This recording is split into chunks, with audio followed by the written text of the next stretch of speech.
আমার নাম হেমন্তী রানী, বাসপুর। আমি শিশু বিষয়ক মহিলা সম্পাদকে বিনা প্রতিদ্বন্দ্বায় পাস হয়েছি।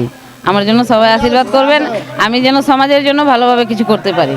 রংপুর জেলা শাখা ত্রিবার্ষিকী নির্বাচনে আমি বিজয় লাভ করেছি মুন্না বাসপুর সভাপতি পদে। এবং নির্বাচনে শুরু থেকে আমাদের অনেক ব্যাঘাত ঘটার সৃষ্টি করছিল কিছু অসাধু লোক আমাদের এই বাষ্প সম্প্রদায়ের।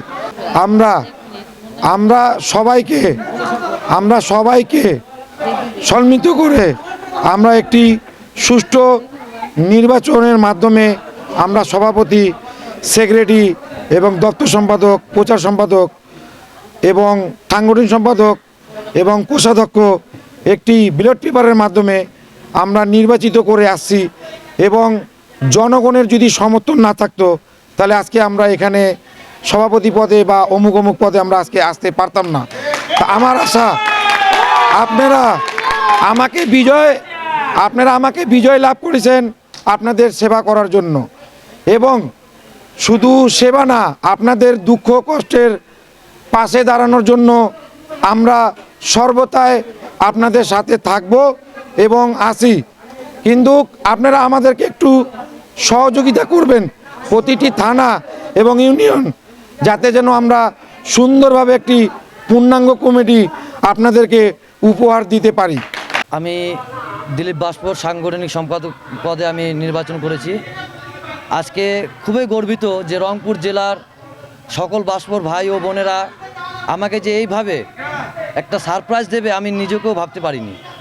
আমি জয়ী, এবং আমার জয়ী করার পেছনে যে তাদের স্বপ্ন আমাকে নিয়ে যে আমার কিছু কাজ বা কিছু কথা তাদের কাছে হয়তো ভালো লাগছে, বা আমি তাদের কাছে ভালো কিছু করতে পেরেছি বিধায় আজকে আমি জয়ী হয়েছি তাদের ভোটে।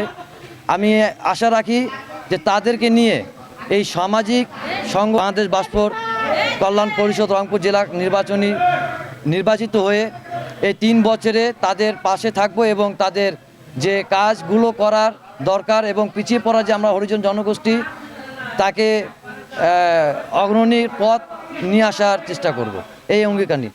আমার নাম দিলীপ বাসপুর, আমি সাংগঠনিক সম্পাদক পদে নির্বাচিত হয়েছি। আমি 227 ভোটে হয়েছি জয়ী। বলতেছি আমার নাম শ্রী গোবিন্দ বাসপুর। আমি বাংলাদেশ বাসপুর হরিজন কল্যাণ পরিষদের যে কমিটিটা আজকে যে গঠনটা হয়েছে, আমি দপ্তর পদে আমি প্রার্থী। আমি আজকে বিজয় লাভ করছি 224 ভোটে। আর ভোটটি খুব সুন্দর লাগছে, আমাদেরকে সুযোগ করে দিছে যে ওনারা, যে আমরাও চাই যে আমাদের রংপুর জেলা আর 8টি থানার মধ্যে আমরা জানে সুন্দরভাবে জানে আমরা কাজকর্ম করতে পারি। আজকে আমার ঢোল মার্কা এক ভাতিজা হয়েছেন, এক ভাগিনা আমার কবিতর মার্কা হয়েছেন। আমি অনেকে ধন্যবাদ আমি সবার কাছে কৃতজ্ঞতা জানাই। আপনারা সবাই সাথে থাকবেন, ওনার পিছনে ওনারা যা যা করা লাগে আপনাদের পিছনকে লোককে আপনাদেরকে করা বাধ্য থাকবে।